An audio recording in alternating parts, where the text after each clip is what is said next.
There it is! Oh, okay. No. Ah!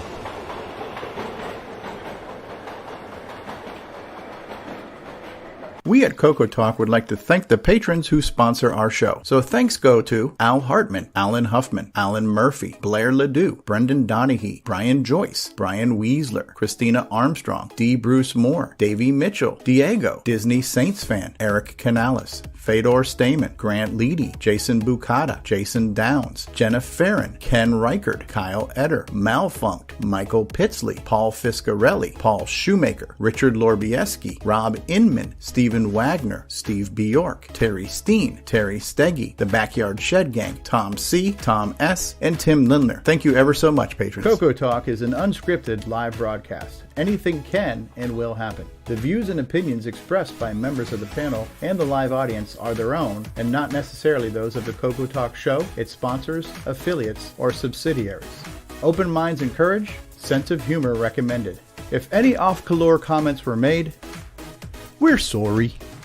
Hi, this is Dale Lear, designer of TRS 80 Color Baseball, and you're listening to CoCoTALK.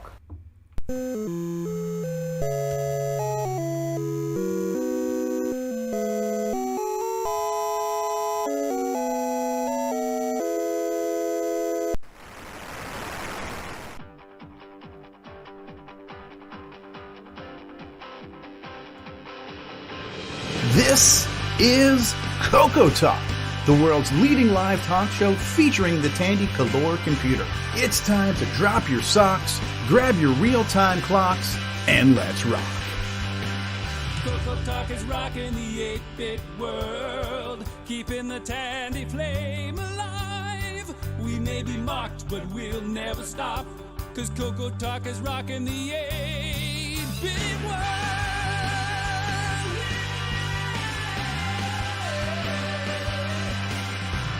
Good afternoon, everybody, and welcome to everyone's favorite talk show, CoCoTALK. We have a very special occasion this week, episode 162. We're going to call Space Talk because we're going to be blowing stuff up in the air because America. CoCoTALK is rocking the 8-bit world, keeping the Tandy flame alive. We may be mocked, but we'll never stop, 'cause CoCoTALK is rocking the 8-bit world.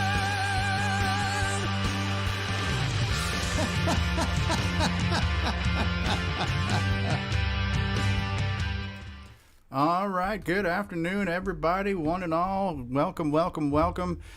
We have solved the world's biggest conundrum because today two important things were going to happen and you had to make the Sophie's choice. What do I get to do? What do I have to miss? We have the SpaceX launch and we have CoCoTALK. How can we choose between one or the other? The good news is you don't have to, and you're welcome. We will be providing live coverage of the SpaceX launch during this very program as it happens because the world needs Coco, the world needs space. You all know that. We've got a great panel. We've got a great show in store for you. Before we get into the panel, I think there's something I'd like to just bring up briefly. Now, I'm not sure how many people are aware if you've been watching the news lately or not, but apparently, and I did check Snopes, so this is not fake news, but apparently we're in the middle of this thing that the kids these days call a pandemic. Not sure if you heard about this or not, but it is happening and it's been affecting apparently some people's lives. And so I thought that even though we're mostly retro focused, that we should have some social responsibility too, to address something particularly related to this pandemic. So let's go ahead and run that clip right now, if I can find it. Where is it? Okay, here it goes. In these difficult, trying, and uncertain times, the world has changed. The way we work, travel, and interact has gone digital. Tandy and Radio Shack have been using safe social practices and empowering people with technology to work remotely for over 4 decades. CoCoTALK has been meeting online with Skype, Discord, and Zoom to safely connect people for years. When you want safety, technology, and social collaboration, turn to Tandy, Radio Shack, and CoCoTALK. Innovating by example.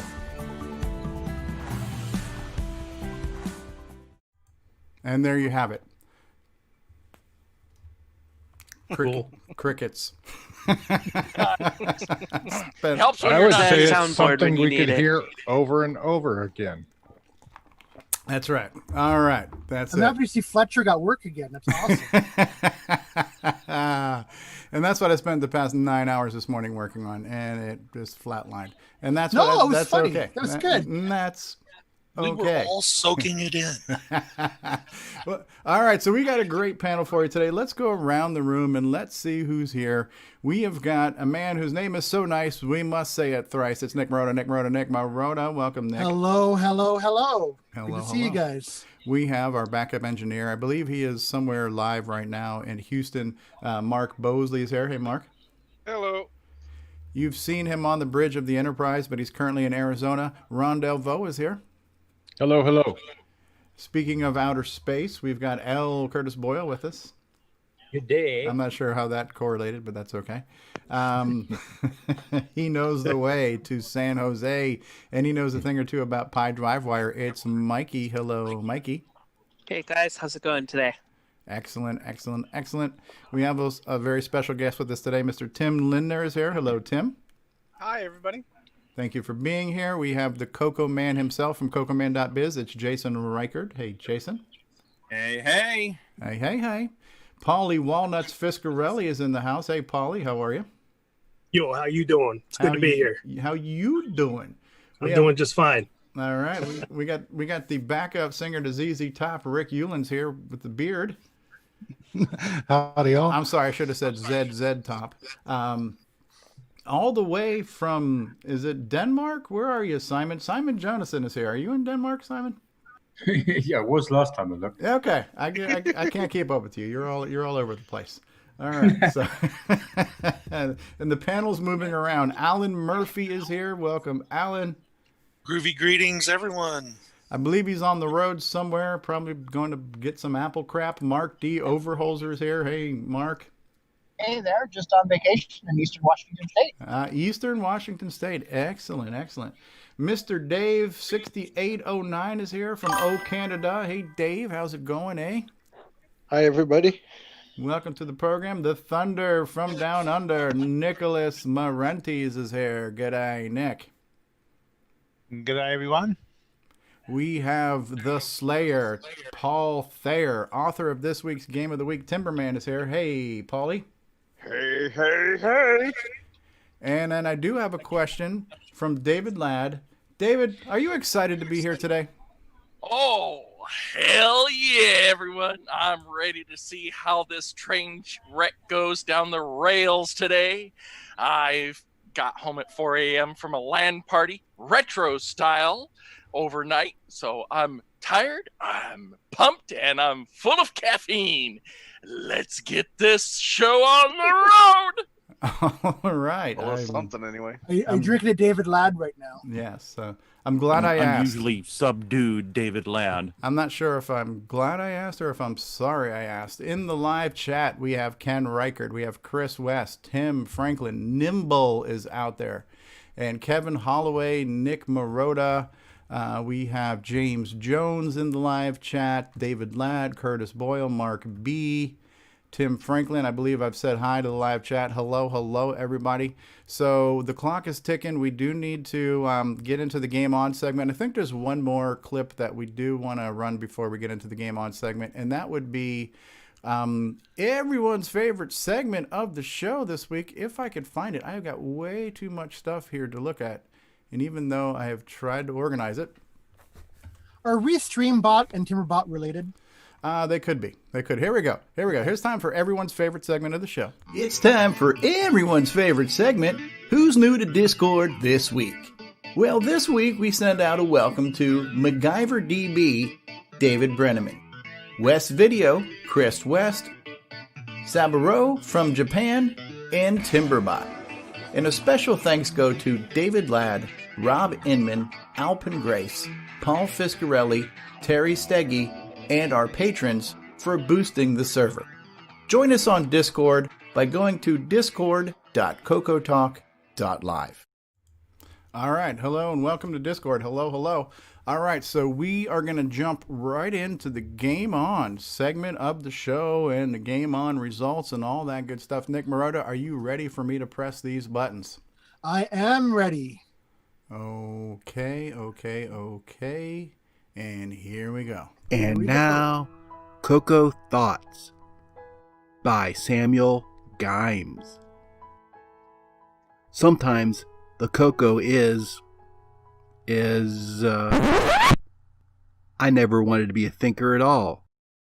I wanted to be a timberman. The colorful graphics, the unlockable characters. Ron Delvo.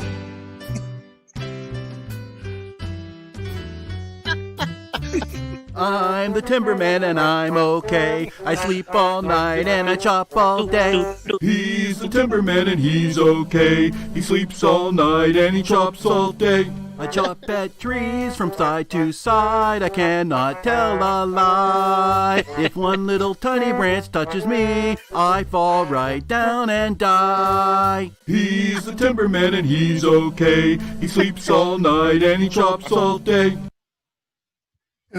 Oh man! Wow! Wow! Holy Beautiful. no. That was awesome. That's obviously the best one ever. Obviously the best one ever. And this is a professional show. The production quality has always been stellar. That was amazing from Samuel Gimes. So I just wanted to get everybody's reaction there real quick. I did not see that. Thank you, Samuel Gimes. Samuel Gimes, thank you. You are too kind. And here we go.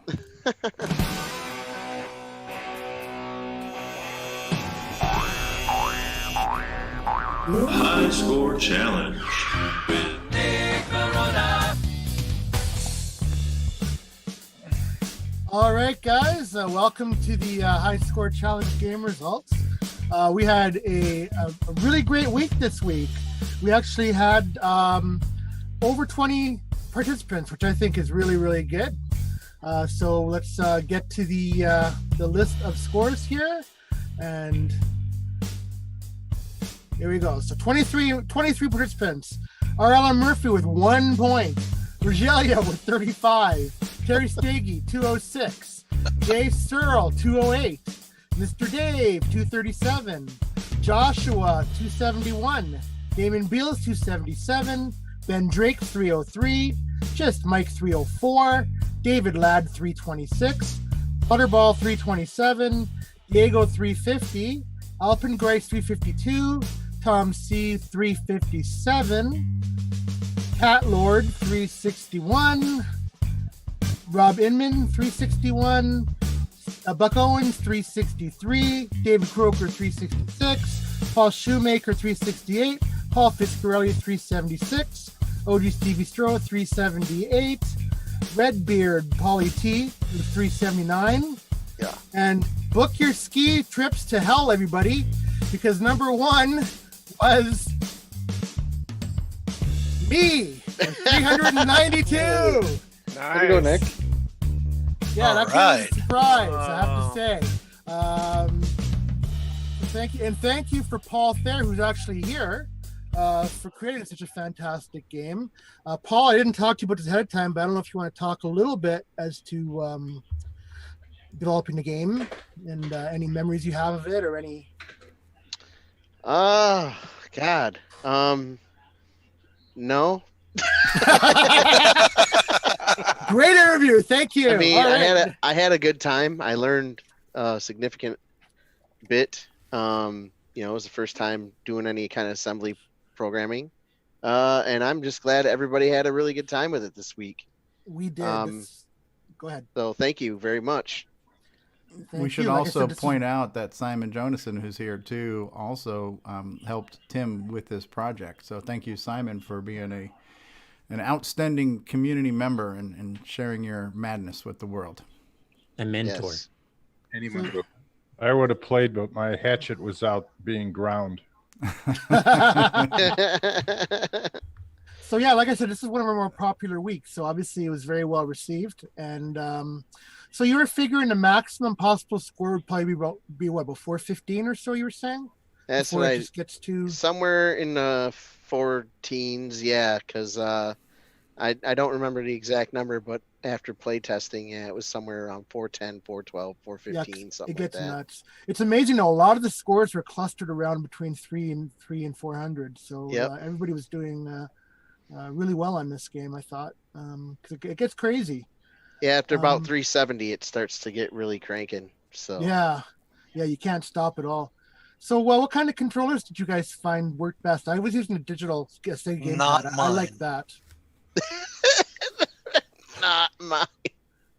Yeah, the score of 1 came from when the controller flipped to the wrong side right under the branch, and I literally died the instant the game started.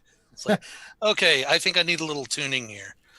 I got to 206 total, overall, but that one was just like, it just figures with my last name. I think I'll send this in. Exactly. Wanted to immortalize that.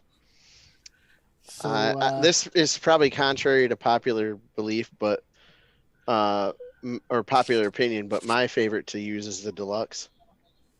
Oh wow! Yep. I don't like the button on the deluxe. I find it to be just too awkward to rapid mash. And, long throw. And I ended up using a Sega gamepad, generic Sega gamepad with the digital adapter on my CoCo3.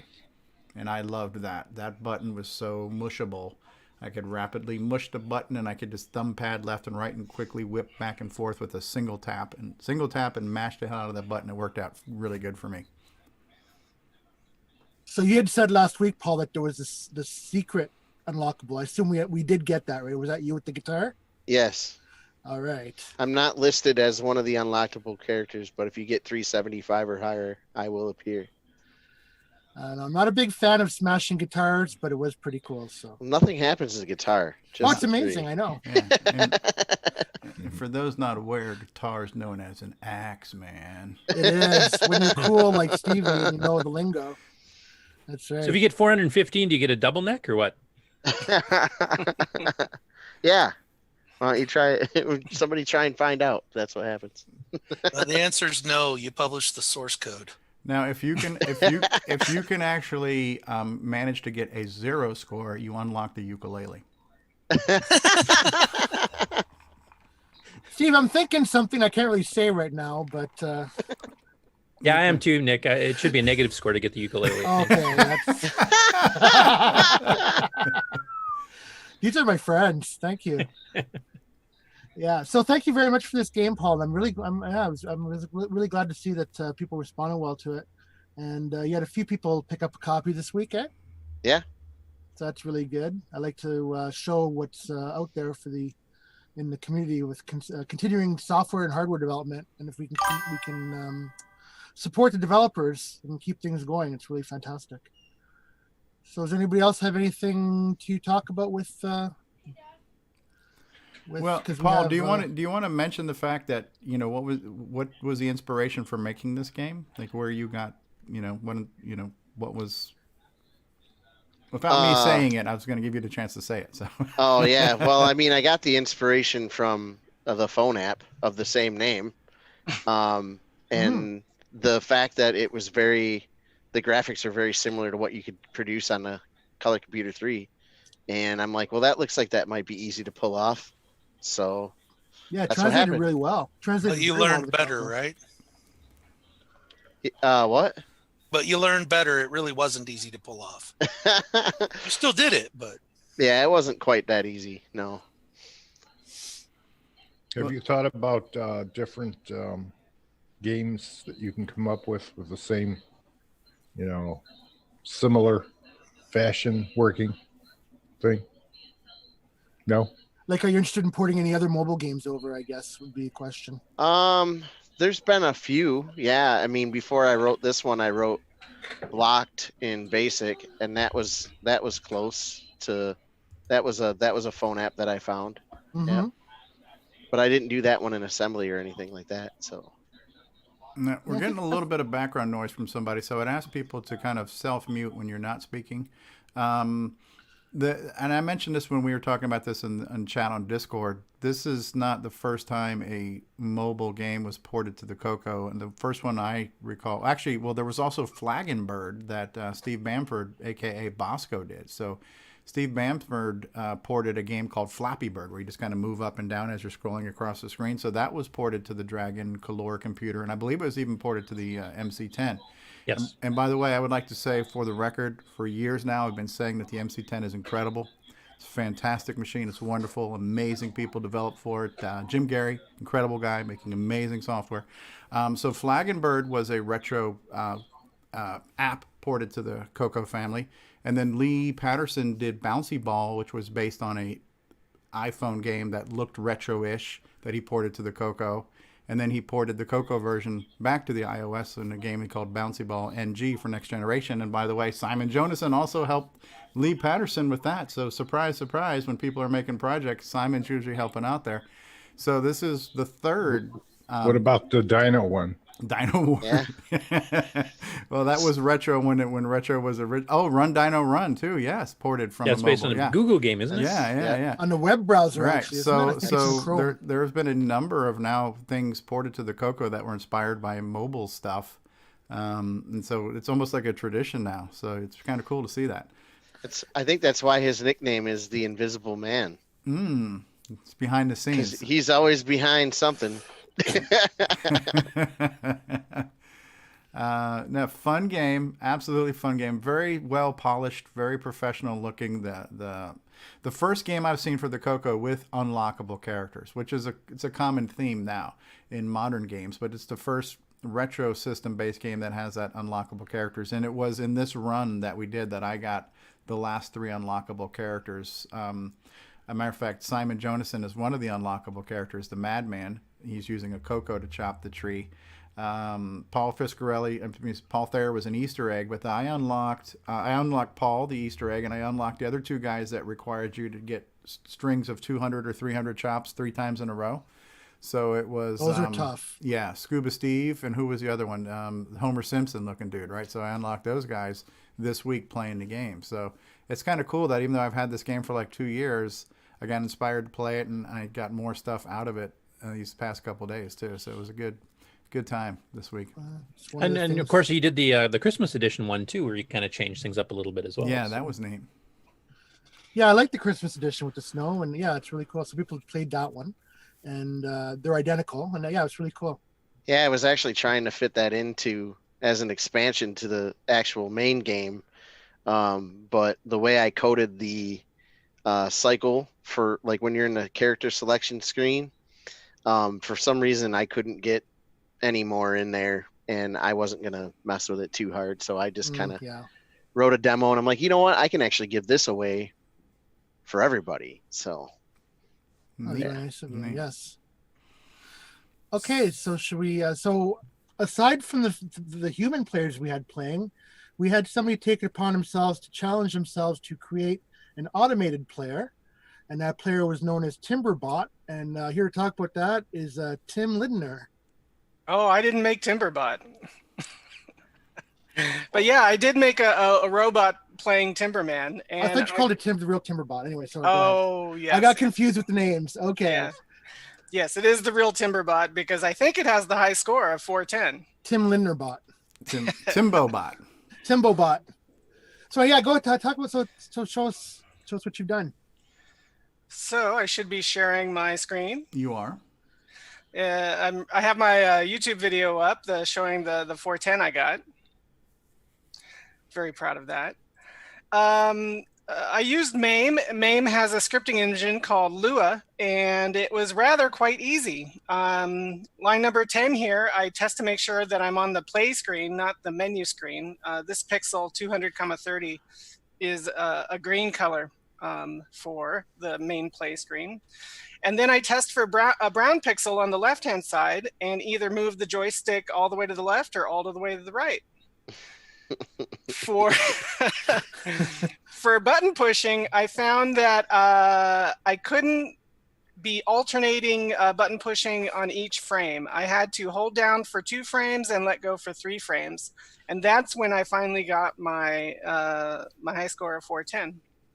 And this bit of code just runs every frame at the start of the frame and never stops. And that is the long and the short of the robot. So go back and show the video for those who haven't seen the video. What is it like to get a flawless victory in Timberman here? I've gotten a higher score than that robot has, just to let you know. I mean, look how fast this freaking thing is going. It's so funny to watch. It's freaking insane. It is absolutely freaking insane. He's already at 300. Man, I wish I could play like that. Yeah. That's pretty much how I work. Nice. And I like how he's got the animated finger tapping on the screen. It's like it would be on the mobile. 410 points. 410 points. Absolutely insane. Now, but you were not the first Timberbot, because there was a Timberbot who joined Discord this week. There is another. Mysteriously. The original Timberbot, should we say. The real Timberbot. So there was classic Timberbot. There was a Timberbot out of nowhere. We got a new member to Discord, this Timberbot character, and then we started seeing screenshots, and these screenshots kept getting better and better and better as the week went on. So I myself am very curious to know who or what this Timberbot is, the original Timberbot. But that's really cool what you did there, Thanks. Timbo. I really like that. So how do we get to the bottom of this mystery? Where's Scooby and the gang? Are we going to unmask Old Man Jenkins and see who Timberbot is here? What's the deal, Nick Murata? Yes, I believe we found some secret footage of Timberbot. If you could go ahead and Okay, roll should I go ahead and roll that footage? Okay, here we go. I am Timberbot. I chop things up and put. Okay, you guys can't hear that, so let me reshare the screen so you guys can hear it. So give me 1 second here. Sorry about that. All I see is your. Oh, there you go. All right, you guys ready? Okay. I am Timberbot. I chop things up and put them down. All your timber are belong to us. You can challenge me, but I must break you.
Oh my God! So what was that? 419.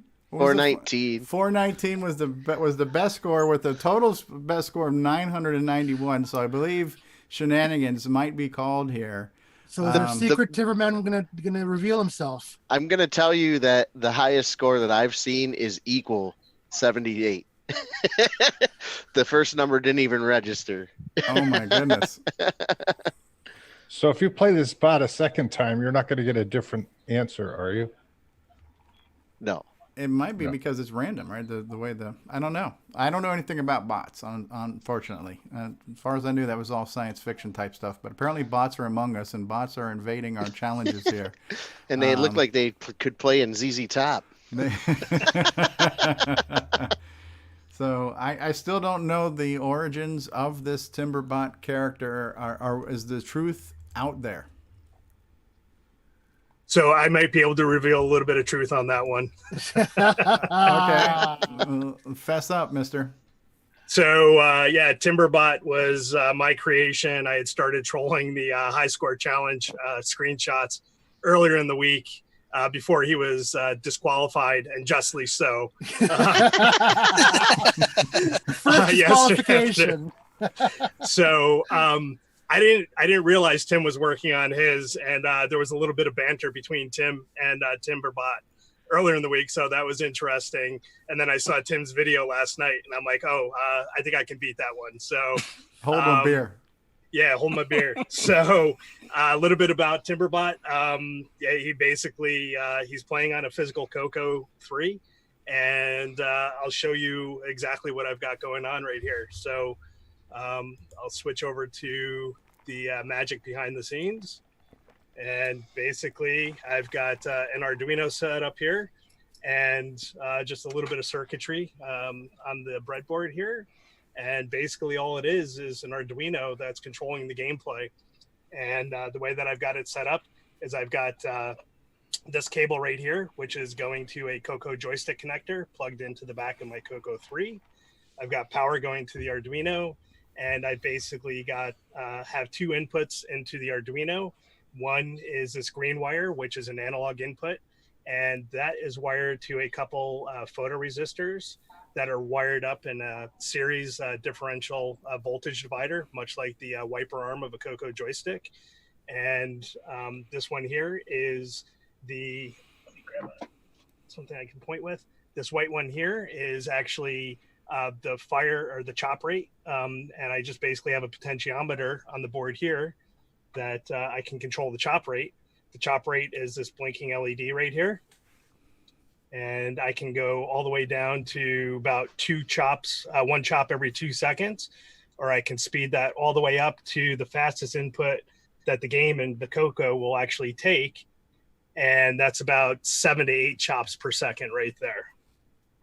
And then the two outputs that I have are basically going to the Coco joystick. I've got one here, this green wire, which is the fire button on the joystick. And I've got this yellow wire here, which is the wiper arm for the X-axis. And just to show you guys what I have wired up on my screen here.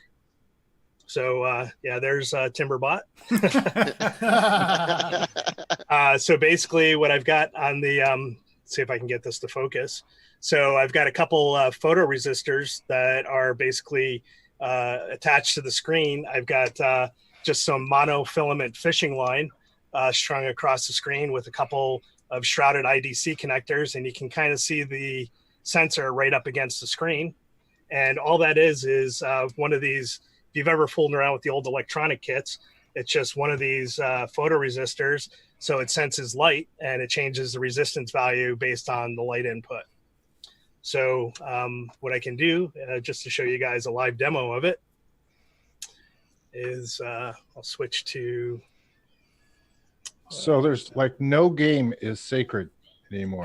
Well, I don't know about that, Ron. This game was basically pretty well suited to it. I mean, you just had two states where you could have a branch on either side, and it was pretty easy to sense those. Hey, Paul, I'm okay if you want to show them how you broke the game. Okay, we can do that if you want. Hey, Ron, just so you know, think of it as having more Coco players now. Right. Right. It's interesting. This is a true robot. It's not an emulator pretending to or something. It's pushing fire buttons and. Yeah, it's hooked up to the physical joystick port. Hey, robots are robots. Yeah, but this is a physical robot. All it needs is little fingers and servos, and it would be. Then it would be a human. Yeah, that's right. It would be scary. Yes. Say earlier, you're saying chops per second. That's the new measurement of success. So I have a little button here that's tied to the joystick button as well, so I can just cycle through to actually start off a game. And what I'm going to do here is move the pins over. We'll get a game started, and we'll start at a moderate chop rate of 1 chop every 2 seconds. It's gonna. Oh, didn't get it up there quick enough. Slow. And as you can see, the button press went way too quick. So we'll start that back up again. Even Timberbot falls to the accidental closure of the game. Yeah, exactly. The one that's Somehow this reminds me of just a penny every once in a while, into your bank account. Oh, Like the movie. Superman 3.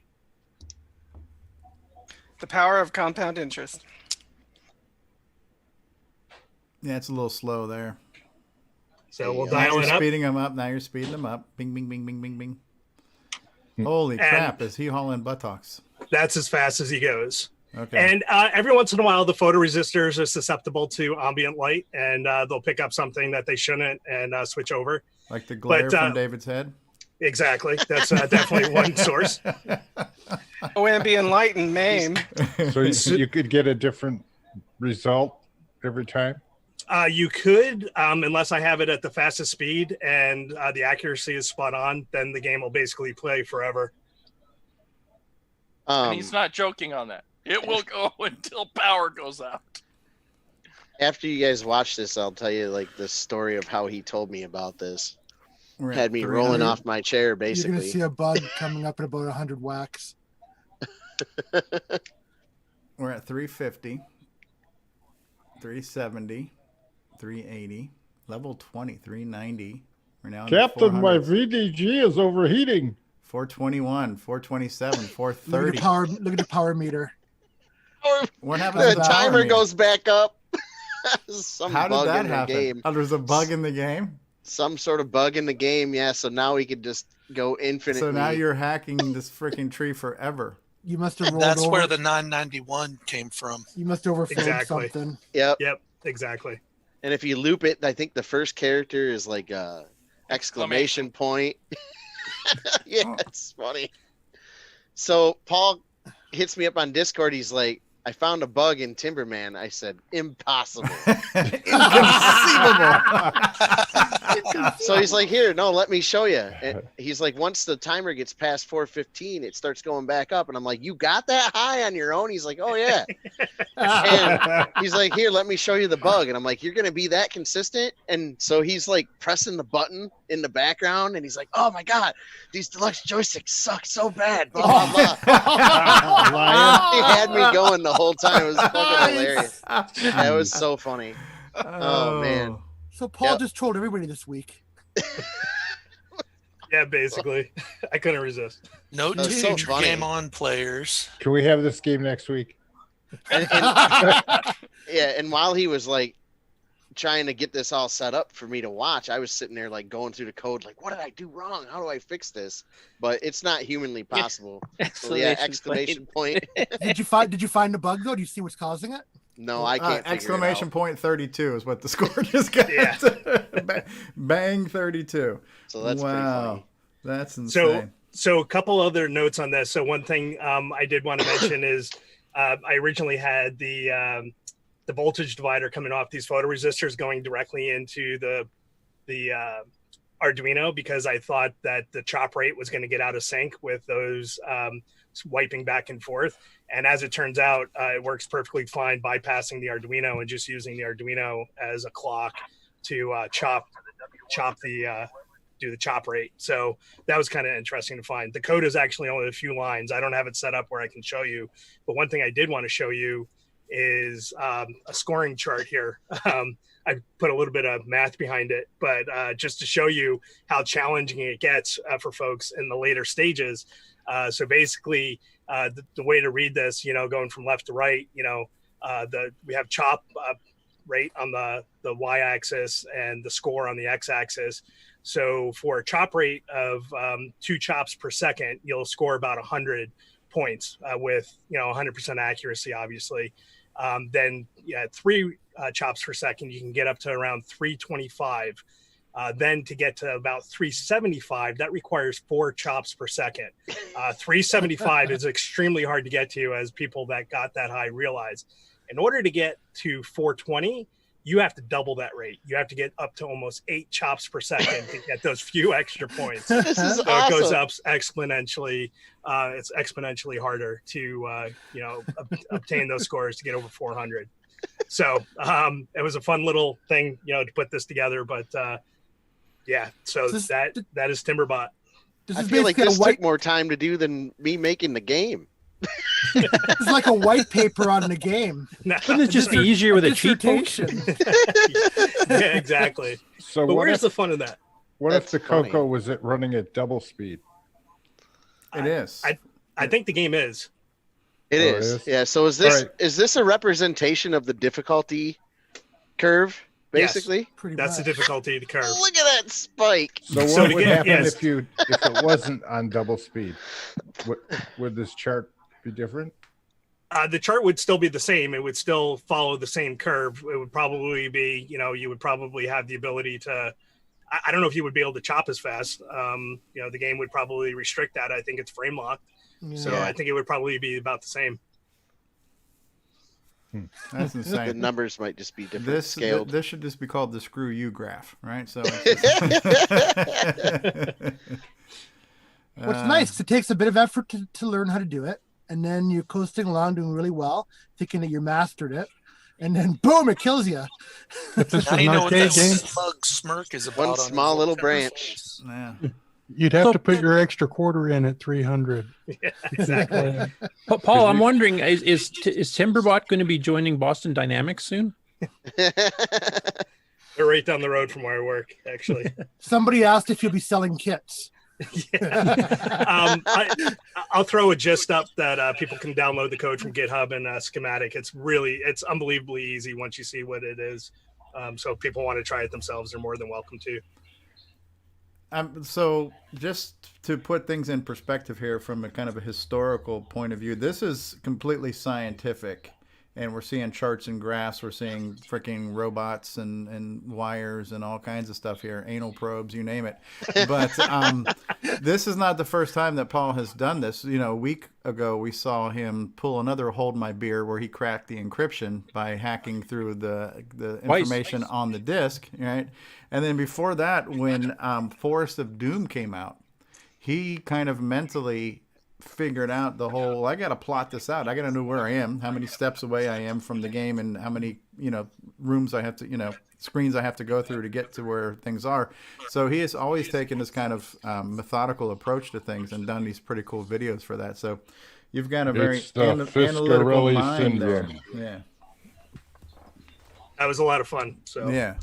love playing around with this kind of stuff. And the Coco definitely is well tuned for that sort of thing. So have you done anything with the Gunstar thing? No. No. If you could get a sensor for those glyphs, that would be awesome. There we go. Sure, that Dino Run. Nintendo. Remember the Nintendo robot you could get for the very first Super Nintendo system, the ROB. I'm picturing one of those playing a Coco game. You somehow wiring it up to a Coco and having it play. That So from sounds now horrible. on, when he makes a game, it has to be tested by Mr. Fiscarelli in order to make it proof. I remember one of my inspirations for this game. Someday someone will make a machine that can play this. Now, Nick Marotta, do we need to update the stipulations in the Game On Challenge that participants must be of organic flesh and blood human materials and not made of wires or circuits or software? Unfortunately, I don't know if this is considered humanist, but yes, people have to be Humanist. have to be people. Okay, how about cyborgs? Organic Earthlings. For the time being. How about cyborgs? Like, if you're the $6 million man, are you still disqualified? You're kind of organic. So. No bio implant. Well, I shouldn't say that. You could have like artificial. Whatever. You know what I mean. Goodness gracious. I'm sorry, we've detected an Arduino. Right. So how are we doing on time from mission controls? Anybody watching It's NASA right now? It's 2:40. Oh, Yeah, 37 and a half minutes. 37 minutes. They're So going the to only- let him out for a potty break. So the only thing I need to do is announce the game of the week for next week. If we are, this is really awesome, guys. Thank you both, Tim and Paul, for doing this. It added a whole new dimension to the game on this week. I believe history has been made. This is the first time we've been trolled. And the funny thing is, I thought Tim was the one trolling me the whole week. I had no idea. You mean Paul? No, I thought it was Tim Lindner. Oh, Tim Lindner. I thought it was Tim that was posting the scores and trolling and everything. And then ended up Paul fessed up to me yesterday and filled me in on what was going on because I wasn't sure how to handle, with a fake score, and I didn't want to have a fake score in the list, and I didn't know what to do, and it was so funny. I could sense you were getting a little agitated, so I just wasn't sure how to handle it. So anyway, it was in retrospect, it was really fun week, guys. Thank you both for putting the challenge in Game On Challenge. Yeah, it's just and from the stuff that was going on last night, the score actually got up to F. What was it? F something. So it got way further last night than it did on this life. F something, all right. F, Mary, kill. We were getting into the alien glyphs from Gunstar. How many people are on the show? How many people are in the panel right now? Yeah, no, on the show, because this is good content. Oh. You would think it would draw. Oh, you're talking about how many people are watching live right now? Yeah. We have 34 people watching us live right now. Yes. So actually an interesting challenge would be something like getting this to play the color robot battle game, or getting Cocos to play chess against each other, where you can write something in MAME or whatever to figure out what's going on in chess. I know it's going to be a lot more complex to figure out what pieces are on the screen. I know that's something to do, but it'd be kind of cool to see this project carried out into further dimensions where we can augment things and have machines play the Coco to do things. Yeah, battle bots and all kinds of stuff. Robot Odyssey. It's 35 minutes to launch. There's a YouTube video series where they have 8-bit computers play chess against each other. Yeah. My dream project for this now is Nightmare Highway Bot. That probably wouldn't be too. Listen, Paul Fiscarelli's here. Don't encourage him. He's going to pull another Holma beer thing here, and we're going to have the power of Terry. And now everybody knows why. Now everybody knows why I can't make any headway on projects. Earl. Well, thank you guys, and thank you to everybody who participated again this week and made it a really, really great week. Now, Stevie, I'm going to go ahead and grab control just to show off the game. You've always been grabbing control, Nick. You're drunk with power. Go ahead. So, in keeping with the space theme, I picked a game that was somewhat space related for next week, and that game will be Lunar Rover Patrol. Oh, cool. Now, for those of you using a Coco 3, there is an RGB palette patched, not patched, but an RGB enhanced version, palette enhanced, on that you can get from Nick Morenti's site. I believe there's a Coco VGA one for this one too, isn't there? I think there is, yes. So, this is our game of the week, Lunar Rover Patrol. So hopefully we get a good turnout again this week, and thank you to everybody who continues to make this a successful segment. Fun game. All right, you have some Game On news, right, Curtis? Yes, I do. All right, how about we first? Yeah, we'll do a commercial break, and then we're going to come back with some Game On news. So I'm just trying to think. Since I spent so much time working on that new production this morning, I'm going to run that one twice. But I want to figure out what do we want to do? We'll laugh this time. How about we'll do some? It was funny. I liked it. It was really good. We're gonna do ease of use. So we're gonna let me go ahead Hold on. Let me go ahead and share my screen so you guys can hear the sound that it makes. All right, so we're going to do a little ease of use, and then we'll be back after these words. And now, this message. Hi, it's Curtis Boyle, part of the CoCoTALK crew of people. Hey everybody, this is Bill Noble co-author of Nitrous 9. You are listening to CoCoTALK Live, the leading live CoCoTALK show. G'day, mates. This is Nick Marionettes, author of such colour computer titles as Donut Disaster, Rupert Rhymes, and Rockstar Pilot. And I am here today to tell you about the world's most fabulous operating system, OS 9. OS 9 and its current incarnation Nitrous 9 is the most advanced operating system ever created. And what makes it so good? Ease of use. I find OS 9 so incredibly intuitive that I haven't once cracked open the user manual, and yet I've been able to create such incredible games faster than the time it takes to sing Waltzing Matilda. Using OS 9, I expect my next game, Funstar, will be done this weekend and distributed exclusively on ROM cartridge. OS 9 forever. Any resemblance to actual events to persons living or dead is purely coincidental. Hi, this is Max Jackson live from Cocoa Fest. And you listen to The Real Gamer, Steve Schroe. We're traveling through a dimension both of sound and ideas. We're at a place where the mind can comprehend and devise a solar radio, a wireless transmitter, measure time and light. 65 electronic projects brought to reality with this science fair kit.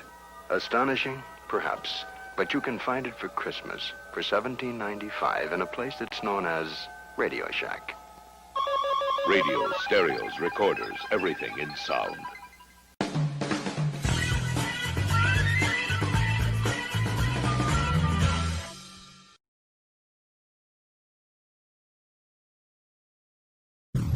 A whole new approach.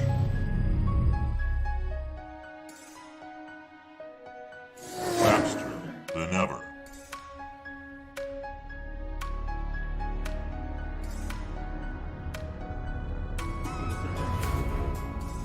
A window to a world of possibilities.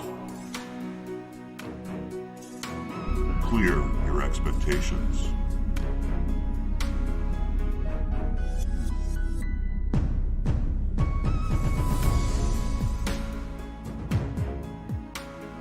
Clear your hesitation. Just hit clear.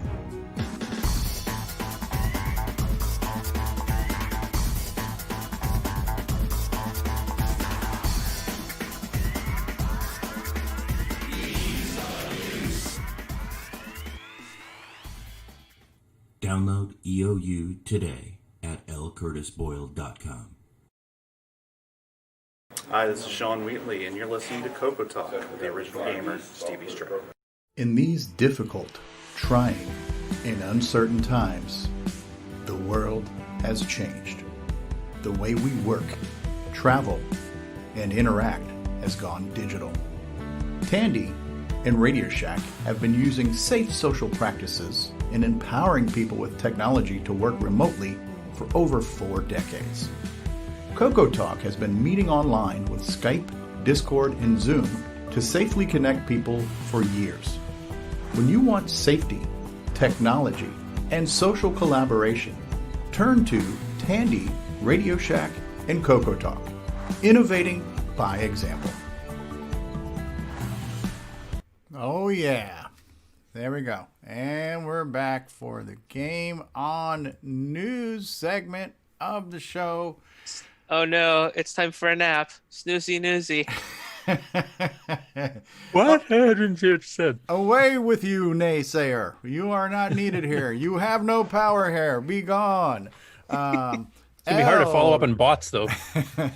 There's a discussion going on as to the legal status of bots in our Game On Challenge. Whether we should have a separate list for bots and allow them in. So now it's created a whole new social argument. So, as long as there's no riots. In these trying times, where bots are vying for equal rights in Game On challenges, bots are people too. The world has changed. Are you cognizant? Are you considered sentient life? It's because all humans are inferior. Film at 11. I don't have to worry about bots. It turns out Paul Fiscarelli is my true nemesis. The bot But starts- remember, the shooting starts. Humans use the pronoun I and bots use the pronoun one. So if one won, it's a robot. And if I won, it's the human. Oh, wow. They're showing William Shatner right now live on the SpaceX thing. Okay, cool. All right, L. Curtis Boyle, what is new in gaming news this week, sir? Well, there's not a ton of news, so I'm going to get some of the bigger stuff out of the way first here, just to make sure we have lots of room for the launch. So the first thing I'll be showing, and let me share this screen.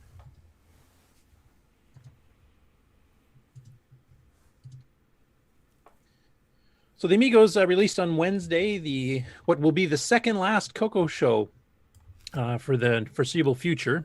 For those who have not heard, John Schuller, the man on the left on your screen, just accepted a new job at the beginning of the week here, where he's actually going to be working at West Virginia State University as the director of institutional research. So he's got a lot of stuff to learn, a lot of training to do.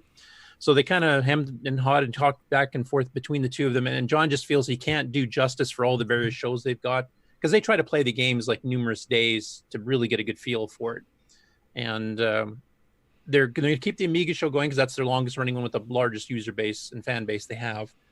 And the other shows they have, the Atari 8-bit, the Coco show, and the Sinclair show will be put on hiatus, at least until his training's fully up and done. And then you'll see how much free time he has. Now, they are planning on doing for all those machines, doing occasional, special episodes once in a while when they get time, some live streams every, on an evening or something like that too. So it's not dead. So anyway, on Wednesday, the second last show featured Mind Roll, which is a pretty cool game. It's sold by Radio Shack. Now, I have a question for the people on the panel here. For anybody who's played Mind Roll, they hit the same thing I have on level 1, which is supposed to be dead simple. You're supposed to just jump down this hallway and then jump into a hole onto the next subplane. But 99% of the time, I can't get it to work, and they couldn't either. Has anybody here figured out what the magic is with that? I've never played that game. No, I have not played it. No, I've never figured that one out. Yeah, for those of you who haven't seen, I mean, this is using the Coco 3 color set, but basically you're rolling the ball around, mazes and stuff. And the levels are very different. Like they're almost different sub games almost, because there's some where you get to ride pipes like in Mario Brothers and a bunch of things. It's a really cool looking game. Works in the Coco 1, 2, or 3 too. But they have a full review on it. But that first level is something we've hit before too, or at least people around here that I know played the game, and none of us have figured it out. So. And it's even a game that was on other platforms before the Coco, except it was called QDex, I believe. It was a different name. But if anybody does figure it out, please email me, because I would love to know what the secret sauce is for that one. Ken Reichert says, good riddance of the Donkey King hater.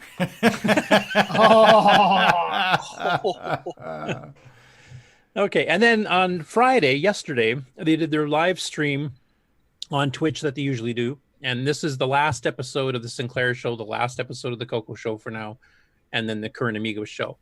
Now, I'm not going to play any of the actual show here that's part of the review, but the game is Battle Stations by Novasoft, which was Atomic's subsidiary. So it'll get officially released on podcast and on YouTube on Wednesday. So if anybody wants to watch it, that's the place to go get it. I am going to play about a 6-minute clip here, though, where they're kind of talking about what the Coco meant to them. Really? As they did the show. 6 minutes? Really? Yeah, 6 minutes. So I'm not sure how loud Twitch is compared to YouTube. So you guys have to let me know if the volume's too much or too little. Although some of this stuff I paid some bucks for. You can turn it down. Coco 3 is a good example. That was not given to me. I had to pay for that bad boy. Oh, and I should mention that you also paid for my Coco 3. Turn it down so you're a mark for Coco 3s. you're like the Saint Nicholas of the Coco 3. Let me tell you, and I've probably mentioned this on this show before. I'm going to mention it one more time just because I can. I know you, Boat, and I knew because you had a Coco 2. And I was like, Coco 2's got no video out. It's going to be RF. And I know Boat. Coco 2 has limitations. He's not going to be able to play everything. And I know Boat. I knew if I was going to get you into the Coco scene, you had to have the easiest, most thorough and complete way into that scene, or you were out. because this is a man who's told me I'm no longer doing original hardware. You've told me that multiple times.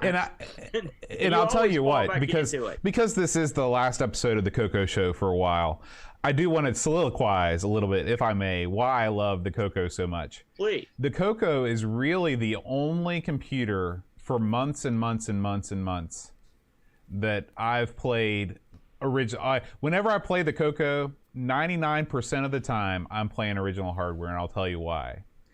Number one, no external power supply. I don't have to fool with some extra brick.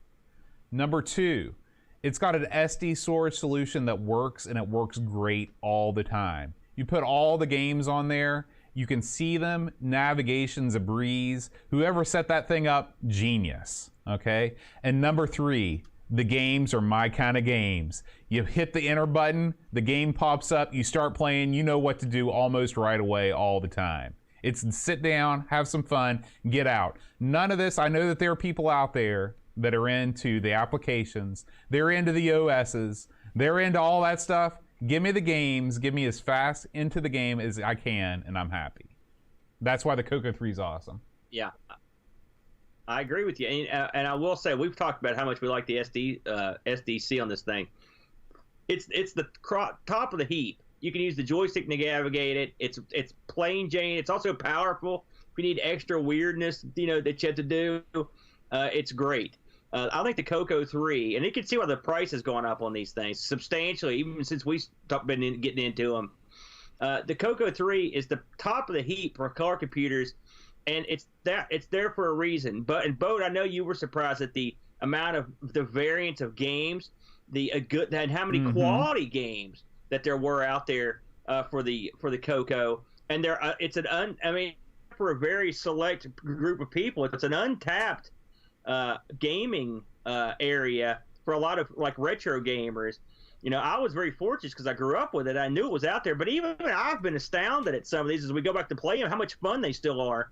And when you don't have to fool around with doing a bunch of crazy stuff to get into the game, it's almost like a console. It's very, very similar. You just get in there, and it's almost like an 8-bit console. I love it's great. Ironic. And the thing is, you console. can't discount the friendliness of the community either. I mean, I would never. I would disagree with that. I would never tune in, and I'm saying this straight up. I would never tune in to an Amiga roundtable or a Spectrum roundtable online like I tune into CoCoTALK. There's just something about the DIY nature of a lot of the people that are into the Coco scene, and a lot of it's the obscurity of the Coco too. The Coco is nowhere near as famous as the Amiga or the Spectrum, and I think that it's kept a lot of sort of the more crazy people out of it. Crazy people just being people that I find annoying. And I still, and you might be shocked to hear this, but I'll turn on CoCoTALK and listen for a half hour, an hour while I'm doing other stuff on Saturday. And I enjoy it. They're not always talking about stuff that I know what they're talking about or even stuff that I'm interested in, but I love the fact that people are still tinkering around with this machine. It's sort of like the metal level. It's super cool. And that's something I'm really proud that we were at least part of that scene in some way for a little while. Well, I love CoCoTALK too, but I will say if there was a Spectrum or C64 roundtable or Atari roundtable discussion group that was strictly about games, I'd love to be in on that. But you know what would happen? I'd sit there and listen if to there it. was an Amiga one, it would just immediately devolve into people bickering about the stupid stuff that Amiga people bicker about all the time. If there was a Spectrum one, I don't know, they'd probably be talking about the whole Horus thing all the time, because that's what Spectrum people do. They just complain Send about your hate stuff that's mail going on in the too. scene. The Coco people, those are the real people in the scene. Screw everybody else. I love this. I love this. The Spectrum people are good people, and so are the Amiga people. Really? If there'd have to be ground rules. But I will say the Coco is the one community that I've been around where almost everyone seems to be pulling together, as opposed to just sort of, going crazy. Maybe it's because there's just not a whole. They've made their own universe of hardware and stuff, just with kits and their own hands and doing crazy stuff. It's a great community. I mean, everyone has their pluses and minuses, but the Coco community has been very friendly. And I told Bo when we decided we had to put this thing to bed for a while, that was one of the saddest things for me, was just the fact that I felt like we've been embraced by everybody, and it sucks that we're going out earlier than we'd hoped. But we're going to still try to linger around, and hopefully one of these days we'll come back off hiatus and kick a few more of these out. And we'll probably still release a show now and again from time to time. So anyway, without any further ado, let's. Wow! Anyway. Always welcome, guys. Always That was welcome. nice. Thank you. Yeah, it's great. I know That we was really enjoyed your show. That was a complete surprise. So here I am thinking, I got to listen to these guys talk for 6 minutes. I don't want to hear this crap. And then it's like, oh my God, that was 6 minutes of gold right there. This was awesome. I love it. Those guys suck. Everybody sucks. Coco people are awesome. He has redeemed his Donkey King review. Yes. Yeah, I definitely. completely agree with everything he said. And CoCoTALK too. Good show. Good show. Quality show. Amazing show. Incredible. Fantastic. Fantastic. In the chat stream down And the the side. show are we talking about now? And humble beyond reproach. Yeah, that was the best. Was the chat stream where they're just starting to argue with each other about the Amiga scene. You saw that too. That was very nice, guys. Thank you, amigos, for Well, I the kind know. words. So what I love about what we've been able to foster is that kind of cross pollination, where we mention them, we plug them, they mentioned our show, they gave us a ton of praise right there. That you could not buy that level of publicity and that genuine stuff. We got a couple gamers from them, right? We've got some viewers. Yeah, we've had some Buck people Owens, join. I think, is one of them, and we've had some people join the Game On Challenge. So we've said it before. Everybody's welcome to come on the show. These guys are definitely welcome. So if they've got time, if they don't have time to do their own show and they want to come on our show and talk about how the Amiga sucks and all these other things suck, we'll give them plenty of time to do that. Did he say CoCoTALK or Coco Crew? CoCoTALK. CoCoTALK. Okay. CoCoTALK. So yes, T-minus 15 minutes. Tim Franklin is reminding us. To the I'm kind of launch. running in the background here too. So. Very cool. That's so awesome to hear, guys. John and Boat, and best of luck to John and his new, his new endeavor. And we look forward to having him back when they're able to. Hopefully they keep us posted on how that goes too, Yeah. because that sounds interesting. Yeah. That Well, was I'm so hoping awesome. we're going to try to talk with them about maybe getting one or two of them to guest on our show once in a while, or if they do a live Coco stream, if they can notify us a bit ahead of time, and we can get some of our CoCoTALK people in on their chats and kind of suggest games or tips and tricks or whatever else, and kind of keep the communities joined somewhat as much as we can. I will also mention that this episode that they recorded here, that's going to be released on Wednesday, also has the winner of the Gunstar giveaway, which is the actual CD version of Gunstar. So they've already announced, if you watch on Twitch, who that is, and anybody who entered the contest, you should check to make sure if it's you or not. So I won't say who it is. I'll let Make you sure guys it's not find out. Timberbot. It's not Timberbot. There's no bot involved. Yeah, I see somebody here saying WTF, WTF Boat. So somebody was like saying, what is this guy saying there? The Amigo sucks. Yeah. Hey, in case people haven't noticed, John's a little bit of a troller once in a while. So he's kind of their Jim Brain.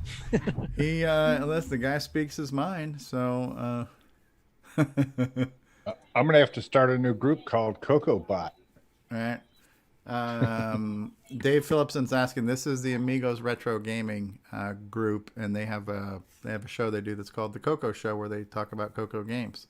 So that's who we've been talking about. They've had like 14 episodes, I believe. Oh, yeah. Some were double game episodes, and then they've been doing single game You know episodes. what we need to do? We need to isolate that and run that as a commercial for CoCoTALK right there. I mean, that was just freaking awesome. If you want to appear on our show, just say nice things about us. and Unpaid we're sure to endorsement. spotlight you. It's so easy. Oh man. Hey, I Cool. thought that was worth sharing, and I didn't tell anybody about it. So No, absolutely. No, that was a pleasant surprise. I was a little apprehensive of I don't want to listen to anything for 6 minutes. I got no attention span, but cool stuff. Like his anyway, we'll keep the communities connected, and we'll try to get I take try to that get some back. stuff with them. If David Ladd was going to talk about the Grease Weasel and floppy disks, I would definitely tune in for that for an extended period of time. So. Challenge accepted. Yeah, that's going to come back and haunt you. Yes. All right. So what's next? L. Curtis Boyle in the world of gaming news. Okay, you guys keep an eye on the time here, because you'll have to kick me out, or I'll Kick pause you anyway. Kick you out and about. I'll be abooted. Okay, so I guess I'll go back to the normal order here. So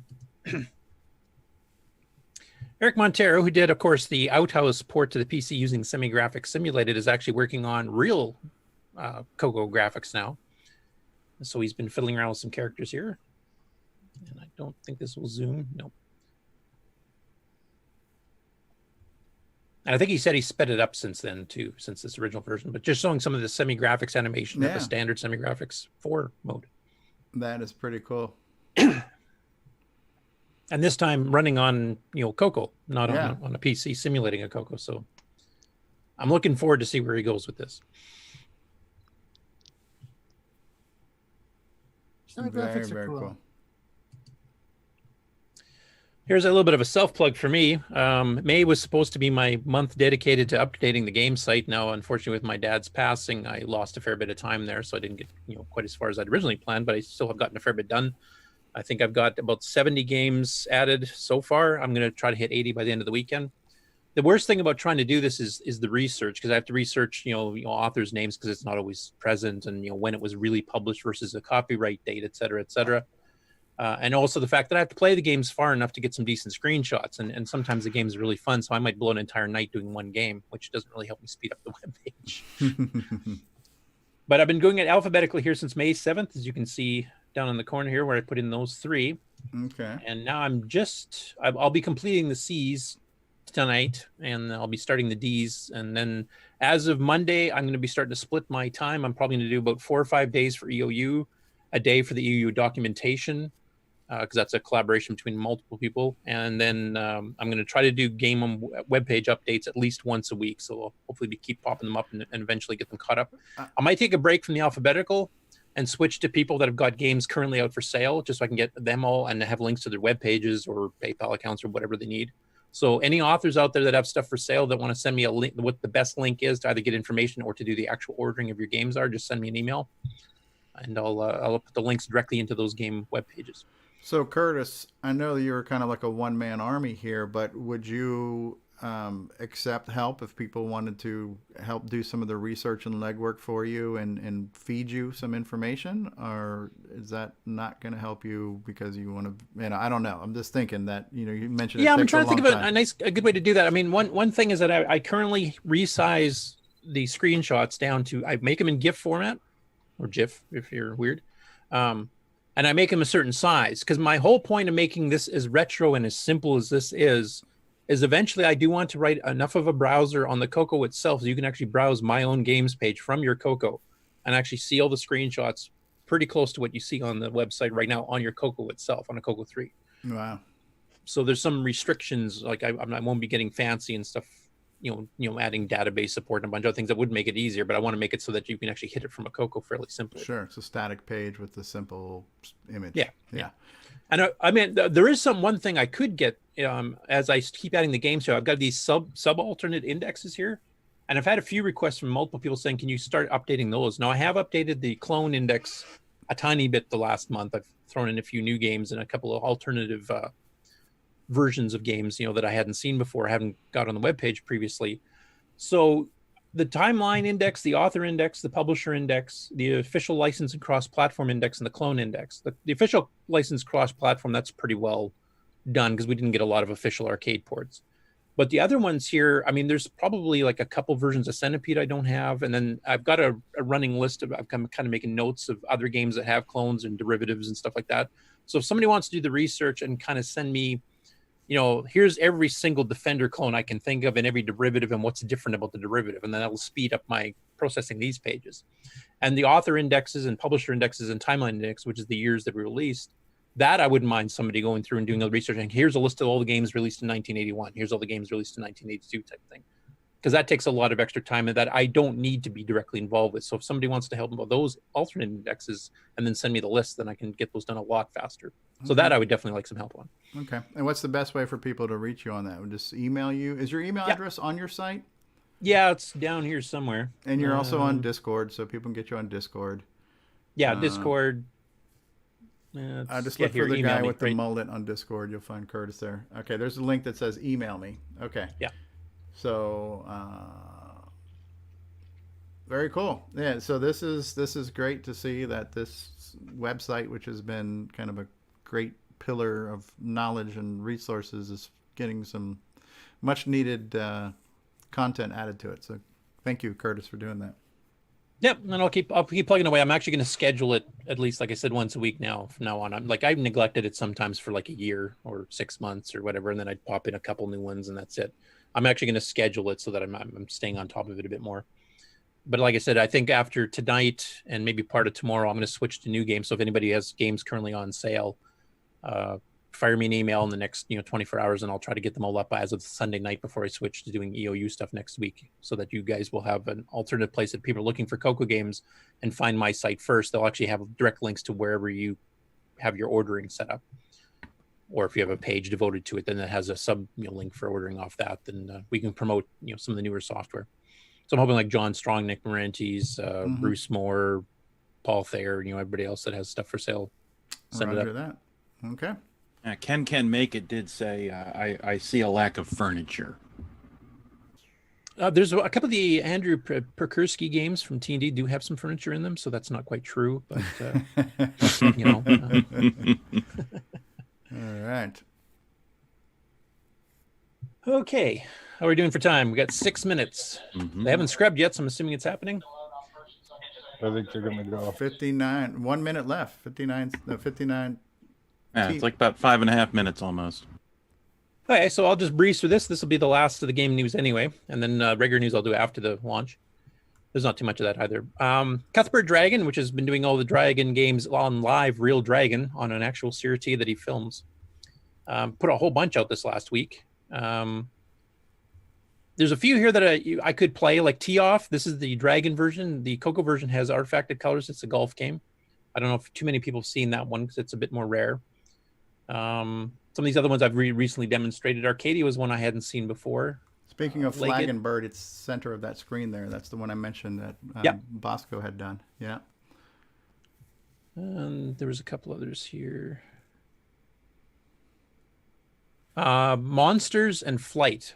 Flight, I think it looks similar to the Prickly Pear Flight Landing Simulator. I don't know if it's the same one, just converted for the Dragon. Monsters was one I had not seen before. Okay, and Jason has posted the link to this YouTube channel in the live chat, right? Coco Man? Yes. Yeah. So Posting for links. those who want to drill into this and check out all these videos, then please do. Now, before the launch is happening fairly shortly, is there any one of these that you guys would like to see? I'll just scroll up so you can kind of get the recent list. I mean, most of these you've seen before, the standard Coco games, but there are a few that are more Dragon unique. Is Flag and Bird available on the Coco, or is that a Dragon only game? No, it's on the Coco and MC10 and the Dragon. I mean, since we mentioned it earlier, I can throw that one up too. Like Arcadia, I hadn't seen that one before, I don't believe. Legged, I think. What do we have up there? Ruby something? What row are we talking here? Top row. Ruby Raba. I think that's one Stevie actually demonstrated here a couple months ago. The one where the whole line of stuff slides over as you're moving around.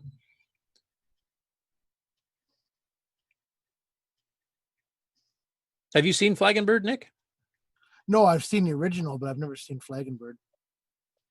Well, how about we throw that one up since we've got 4 minutes for the launch? About 3.5 minutes.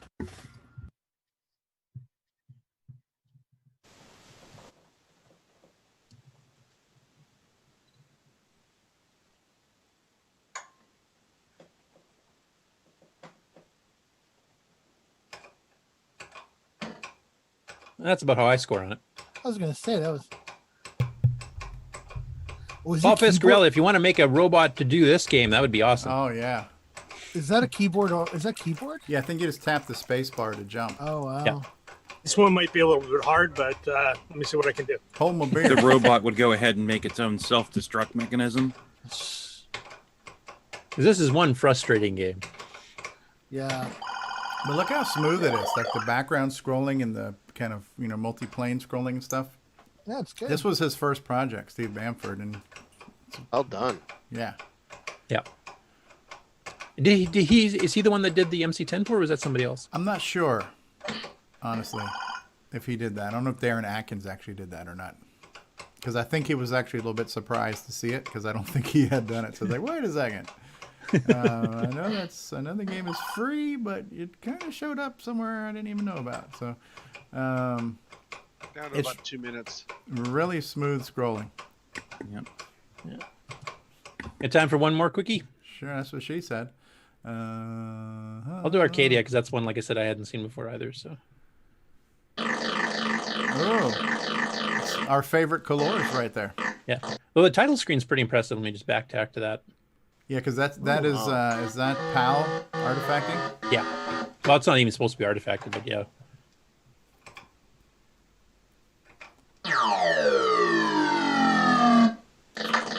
This is a great segue since it's space themed. Yep. Oh, I like the explosion sound. It's fast.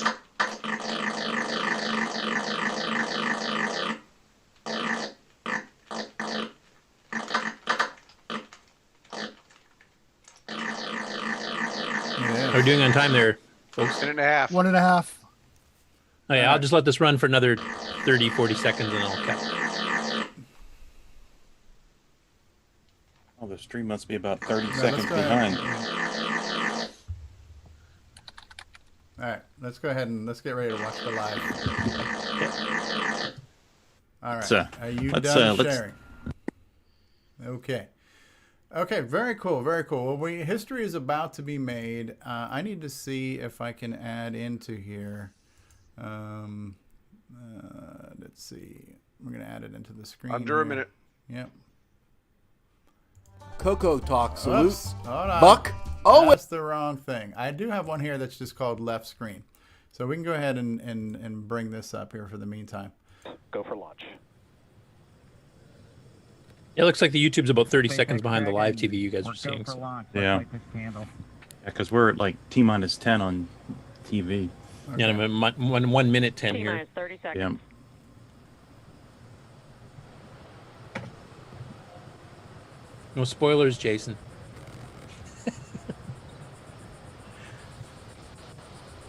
Stage 1 tanks pressing for flight. T-minus 15 seconds.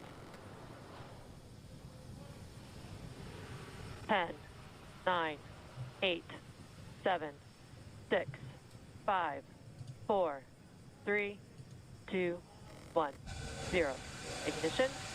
Liftoff of the Falcon 9 and Crew Dragon. Go NASA, go SpaceX. Godspeed, Bob and Doug. America has launched. And so rises a new era of American spaceflight. I don't know that I'd want to ride on something called demo. Generation continuing the dream. 20 seconds Now, was Timberbot involved in the launch technology of this at all? So, Steve, can you see this from outside your window? Well, I'm not outside my window right now, so. Flying crew on board. Was OS 9 and look at them go. What happens if you hit the clear key? Is there a beautiful trash icon? We're throttling down to get ready for the period of maximum dynamic pressure. I'm still disappointed that Bob and Doug weren't wearing toques.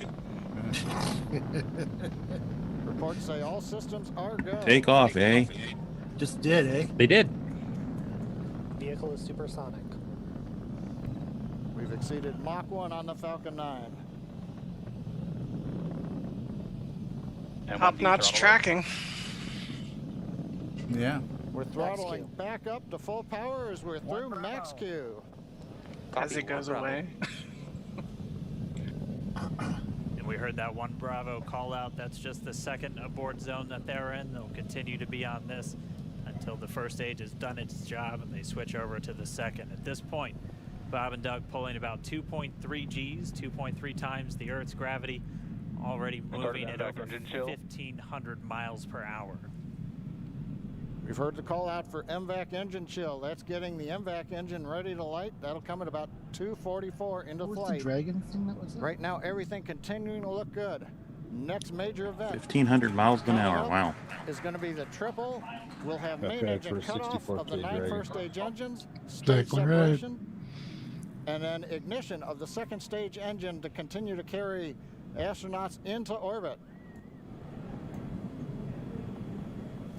Coming up in about 20 seconds. M1D throttle down. Oh, I like the camera looking at Earth underneath them now, huh? We heard we're throttling down the Merlin engines on the first stage. Looks round to me. Getting ready for a stage separation there. Does the Earth look round, you guys? Is that what you said? Yep. And we have Fake Miko. news. It should be Finally. I was gonna say we'll finally get our answer. Looks like a Look at circle. that.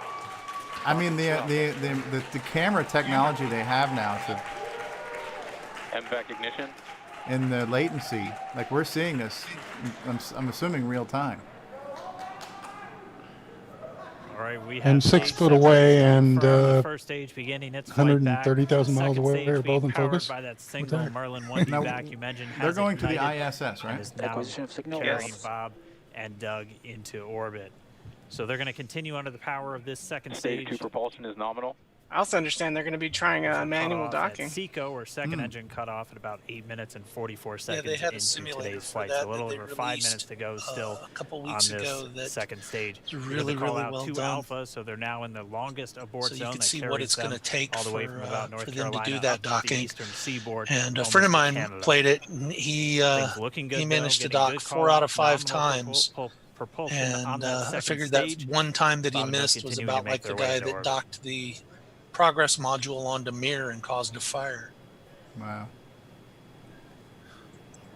Dragon SpaceX nominal trajectory. He was a little drunk, which I'm expecting the Dragon crew is not. SpaceX Dragon nominal trajectory. Does anybody know anything about the astronauts? All right, here in nominal trajectory, so Dragon I do pointed not. in the right direction, continuing to make their flight I hear they're uphill. big fans of Heard CoCoTALk, acquisition and they of feel that the signal Coco over Bermuda, community's that's one better of than the all those other other ground douchey stations ones. that they're using data back from this spacecraft. Stage 2 They're propulsion is both still being on nominal. the shuttle. Getting some echo from Rick. I'll go away.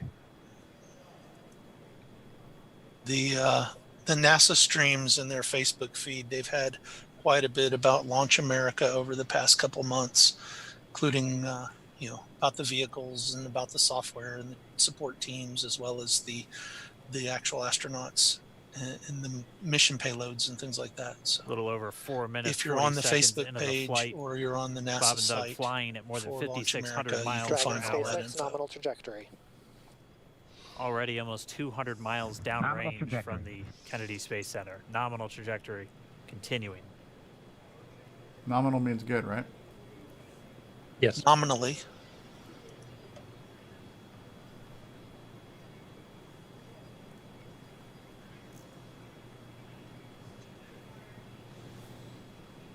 And while they continue uphill, looks like we are getting a view of the first stage I as don't. well. I don't want to brag. Yep, on your but right screen, you CoCoTALk can has got see enough that first stage technology with the to grid bring fins NASA deployed. into It's making its its way own back to attempt broadcast. to land I'm on just saying. our drone ship. Of course, I still love you Where's today. when's the We're part just when they about shoot a the car minute, out into a couple space? minutes away from the entry burn, and that's where 3 of That was the a fun launch. 9 Merlin engines do Cars were so ignite not to this help year. slow the vehicle down as it This year re-enters is back people's. into the Earth's Shooting atmosphere. peoples into space. And then after the entry burn will be the landing burn, which is just a single engine Dragon burn. SpaceX nominal I think trajectory. on the bottom looks like a giant fly swatter. And you heard Nominal Starting chill. Yeah. there's that That's to call take care out. of the They murder are hornets still coming on from a nominal space, so- trajectory on Dragon. Space Still Murder on Hornets, is second that your new stage, game? and that's that MVAC engine on Space second murder stage on the left hornets screen. from outer space. Sounds like a National Enquirer headline.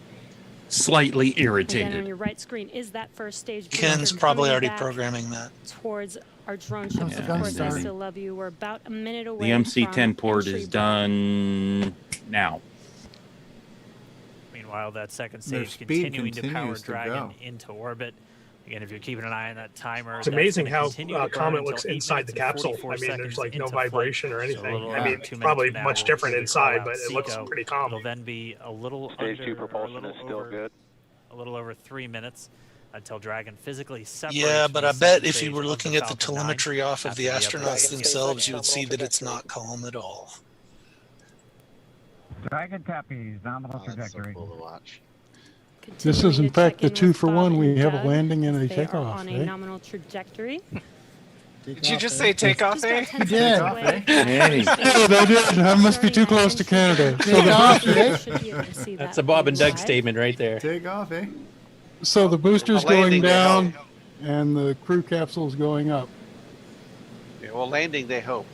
And there is that entry let's burn see. beginning. Where's that boat? Oh, sorry, ship, barge. This burn lasts It's out about of a boot. 36 seconds long. Stage 2 FTS. How are we able to see flames when there's no oxygen? It's something else. They're coming down in the atmosphere.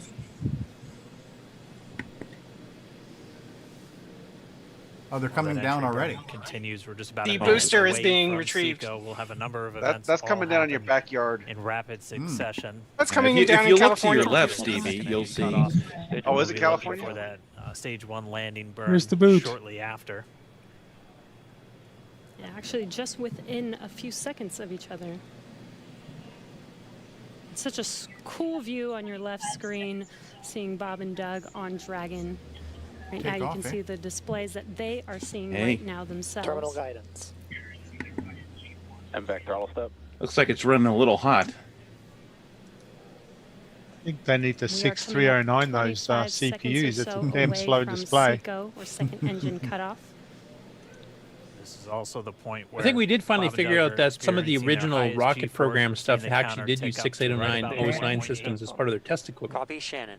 I don't think any of it You're was on the Shannon, shuttle, but so some of the that just test means they're in their equipment No, it was was out running at OS9. If they Canaveral. were to abort at this point, would either be an abort to orbit or to land off the coast of I think it was Ireland, gimmicks standing by for boxes. second Stage 1 landing cutoff startup. confirmation. They had like 4 of them. Yeah, I something think it like was that. gimmicks, yeah. Speaking of taking off, I got to. Thanks for having me on the show, guys. Polly. Thanks for your game. Hope everybody had fun playing Timberman. See ya. Lots of fun. Now care. we're waiting for our first stage I think some of the to early make its way laptops to they our drone used ship. on the Of course, shuttle I were still from love Grid, it. which of course later became part of Tandy. Did get confirmation Oh, as watch nominal this. Dragon orbital copy. insertion. Nominal orbital insertion. And What Something's you're gonna seeing on happen. your screen is a live view of our drone ship, where our first stage will be coming down. Looks like we lost that live view, but we'll wait for confirmation of that landing shortly here. oh, they didn't show the. There were And things there you splashing can see down on in your the water screen, when they Falcon 9 showed has the. landed. This is the There it is. first Falcon 9 to carry humans Hey, it to didn't orbit, fall over. so very exciting for us. Oh, fantastic. Means they can And reuse as it you again. can see on your right screen, Bob and Doug As long as you don't are get it wet, still right? making their way to their targeted orbit. M1D to recovery 1. So exciting today. I'm not too sure about riding on a rocket that they doesn't call stop. demo. It does not stop. All right, we did hear again Sounds that too call close out good to beta. orbital insertion, so that means They're Falcon all 9 and experimental Dragon right now vehicles. exactly where they're Every supposed single to be. launch. Yeah, but- FRC on the I And it's see right demo around as also 12 minutes demolition, when Dragon ramming will into separate. something. It's better than Looks like one we that's saw called a zero G irregular indicator or floating factory around second. there. I know Bob and Doug owe us a little Let's bit take about Scratch what and Dent exactly project that is to that the they brought orbit. up with them. Hey, we put man on the moon with the lowest bidder.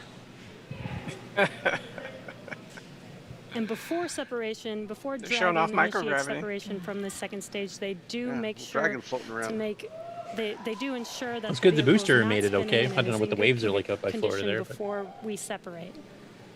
That's right. The upper stage does small attitude maneuver using some cold gas thrusters built into the rocket body itself. I know it took off from California. I don't know if they came back to California.